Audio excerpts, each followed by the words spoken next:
ये कार्यक्रम करने के लिए एक शब्द दिया लोकार्पण, लेकिन ये लोकार्पण तो समाज में है क्योंकि वाचिक परंपरा से ये सब उपलब्ध था। इतिहास की एक उक्ति है कि अगर गर्दन तलवार के नीचे दबती है तो दो ही परिणाम होते हैं, या तो वो कटती है या उस अन्याय के विरुद्ध उठ जाती है।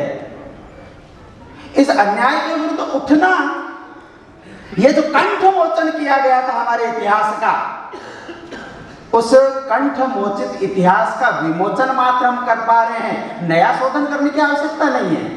जो विलुप्त है उसी को समाज के सामने लाने का ये प्रयत्न कर रहे हैं। ये प्रयत्न आज फलीभूत हो रहा है। प्रयत्न प्रारंभ बहुत पहले से हुआ, समय की सीमा मुझे बताई है, इसलिए केवल मात्र एक उद्धरण में आपके सामने पढ़कर अपनी बात पूरी करूंगा। 1891 में स्वामी विवेकानंद परिव्राजक रूप में इसी इतिहास बोध को लेने के लिए, इस समाज बोध को लेने के लिए इस देश में भ्रमण कर रहे थे। इस भ्रमण के काल में यहां पर आए थे अलवर में। अलवर में अपने भक्तों से उन्होंने एक बात कही थी, वो बात आपके सामने पढ़कर मैं अपनी बात को विराम दूंगा। वो यहां पर अलवर में कहते हैं कुछ युवकों को संस्कृत पढ़ने के लिए। क्या कहते हैं वो कहते हैं कि संस्कृत पढ़ो और उसके साथ साथ पश्चिमी देशों के विज्ञान का भी अनुशीलन करो और सभी वस्तुओं को समीचीन एवं यथार्थ रूप से देखना और बोलना सीखो। पढ़ो और परिश्रम करो ताकि हम लोगों के देश के इतिहास को विज्ञान सम्मत भित्ति पर नए रूप से प्रस्तुत कर सको। अभी हम लोगों के इतिहास का कोई सिर पैर नहीं है। अंग्रेजों ने हम लोगों के देश का जो इतिहास लिखा है उससे हम लोगों के मन में दुर्बलता ही आएगी, उससे हम लोगों के मन में केवल पतन और अवनति का भाव ही पैदा किया जाएगा। इससे हमको आत्मग्लानि ही होगी। जो विदेशी हम लोगों की रीति नीति तथा हम लोगों के धर्म और दर्शन से बहुत कम परिचित हैं, वे विश्वसनीय और निष्पक्ष भाव से भारत का इतिहास कैसे लिख सकते हैं। इसलिए स्वभाव से अनेक भ्रांत धारणाएं और गलत निष्कर्ष आ गए हैं। अभी वेद पुराण एवं भारत के प्राचीन इतिवृत्त के अध्ययन के लिए कैसे भारतीय इतिहास के अनुसंधान के क्षेत्र में हम लोगों को अपने स्वतंत्र पथ का निर्माण करना होगा।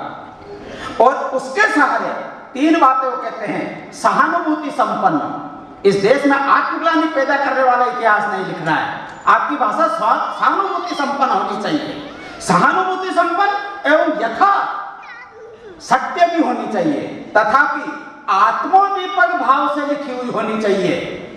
उसके अंदर हीनता का बोध नहीं करानी चाहिए। हमारी हार भी हुई होगी तो उस हार को भी और लड़ेंगे, इस भाव से कहने का और मादा होना चाहिए।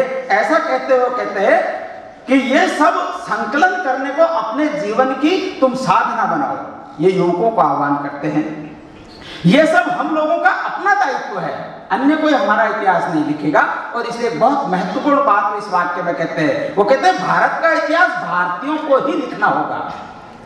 अतः विस्मृति के सागर में लुप्त और गुप्त रत्न राशि के उद्धार के लिए कमर कस लो। किसी बच्चे के, ध्यान देना कैसा वाक्य कहते हैं, कैसी पीड़ा होनी चाहिए हमको गलत इतिहास पढ़ाते हैं तो, और कैसा आक्रोश करके समाज को खड़ा होना चाहिए उसके विरुद्ध। वो कहते हैं स्वामी विवेकानंद कि किसी बच्चे के खो जाने पर जैसे जब तक उसे ढूंढ नहीं लेता तब तक चैन नहीं लेता, उसी तरह जब तक भारत के गौरवमय अतीत को जनमन में पुनर्जीवित नहीं कर पाते तब तक विश्राम मत करो।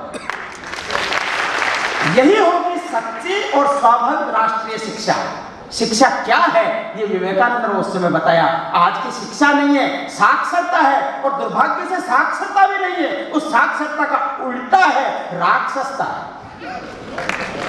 इसलिए स्वामी विवेकानंद ने कहा है कि यही होगी सच्ची और स्वाभाविक राष्ट्रीय शिक्षा, और इस शिक्षा की प्रकृति के साथ साथ सच्ची राष्ट्रीय भावना अपने आप जाग उठेगी। सौभाग्य से इस राष्ट्रीय भाव को जागरण करने की ओर ऐसी जो एक सतत श्रृंखला समाज के अंदर बनी है, उस श्रृंखला की एक कड़ी के आज हम साक्षी बनने का सौभाग्य प्राप्त कर सके हैं। इतना निवेदन करके मैं अपनी बात समाप्त करूं।